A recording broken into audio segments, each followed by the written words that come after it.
शर्तिला एकादशी का व्रत कथा। भगवान श्री कृष्ण के श्रीमुख से एकादशियों का महत्व सुनकर श्रद्धापूर्वक उन्हें प्रणाम करते हुए युधिष्ठिर ने कहा, है केशव, आपके श्रीमुख से एकादशियों की कथा सुनकर मुझे असीम आनंद की प्राप्ति हुई है। हे मधुसूदन, कृपा करे अन्य एकादशियों का महत्व सुनाने की भी अनुकंपा करे। हे राजन, आप मैं माघ मास के कृष्ण पक्ष की शर्तिला एकादशी व्रत की कथा सुनाता हूँ। एक बार दालव्य ऋषि ने पुलस्त ऋषि से पूछा, हे ऋषि श्रेष्ठ, मनुष्य मृत्युलोक में रक्तभाव आदि महापाप करते हैं और दूसरे के धन की चोरी तथा दूसरे की उन्नति देखकर ईर्ष्या आदि करते हैं। ऐसा महान पाप मनुष्य क्रोध, ईर्ष्या, आवेग और मूर्खतावश करते हैं और बाद में शोक करते हैं कि हाय, ये हमने क्या किया। हे महामुनि, है ऐसे मनुष्यों को नरक से बचाने का क्या उपाय है? कोई ऐसा उपाय बताने की कृपा करे जिससे ऐसे मनुष्यों की नरक से बचाया जा सके, अर्थात उन्हें नरक की प्राप्ति ना हो। ऐसा कौन सा दान पुण्य है जिसके प्रभाव से नरक की यातना से बचा जा सकता है? इन सभी प्रश्नों का हल आप कृपापूर्वक बताइए। दालव्य ऋषि की बात सुन पुलस्त ऋषि ने कहा, हे मुनिश्रेष्ठ, आप मुझसे अत्यंत गूढ़ प्रश्न पूछा है।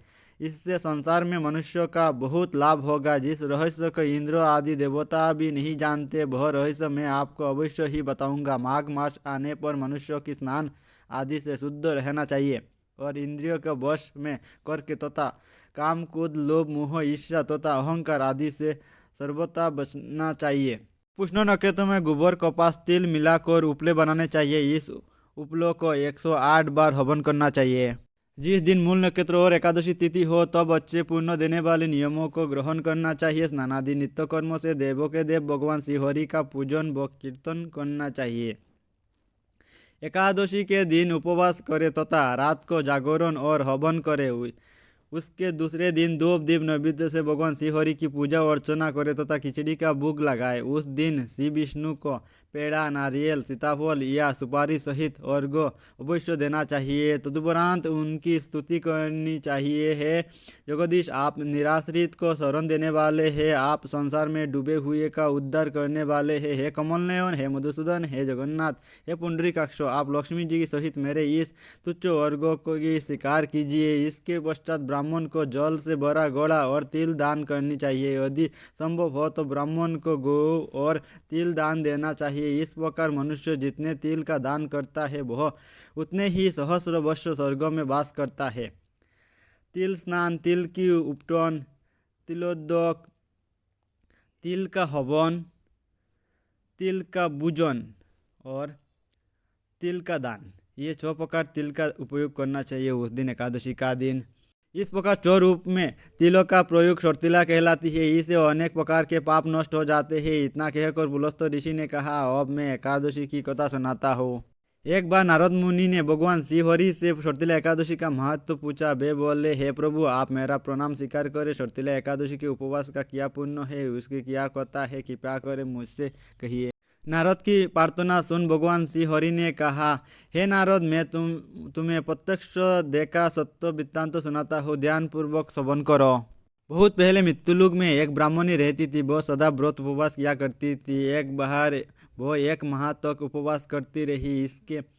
इससे उसका शरीर बहुत कमजोर हो गया। वह अत्यंत बुद्धिमान थी। फिर उसने कभी भी देवता तथा ब्राह्मणों के निमित्त अन्न आदि का दान नहीं किया। मैंने चिंता किया कि इस ब्राह्मणी के उपवास आदि से अपना शरीर तो पवित्र कर लिया है तथा इसकी वैकुंठ लोक भी प्राप्त हो जाएगा, किंतु इससे कभी अन्नदान नहीं किया है। अन्न के बिना जीव की तृप्ति होना कठिन है। ऐसा चिंतन कर मैं मृत्युलोक में गया और ये उस ब्राह्मणी से अन्न की भिक्षा मांगी। इस पर वो उस ब्राह्मणी ने कहा, हे उगिराज, आप यहाँ में किसी लिए पधारे हैं? मैंने कहा, मुझे भिक्षा चाहिए। इस पर उसने मुझे एक मिट्टी का पिंड दे दिया।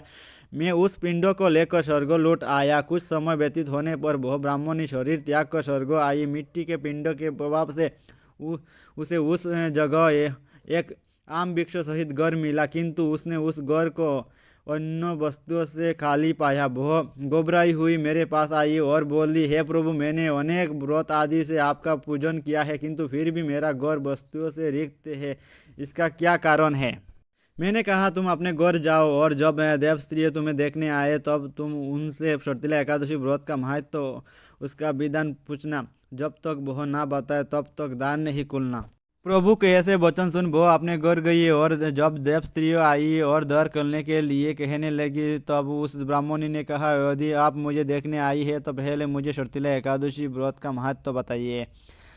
तब उनमें से एक देव स्त्रियों ने कहा, यदि तुम्हारी यही इच्छा है तो ध्यानपूर्वक श्रवण करो, मैं तुम्हें एकादशी व्रत और उसका महत्व विधान सहित कहती हूँ।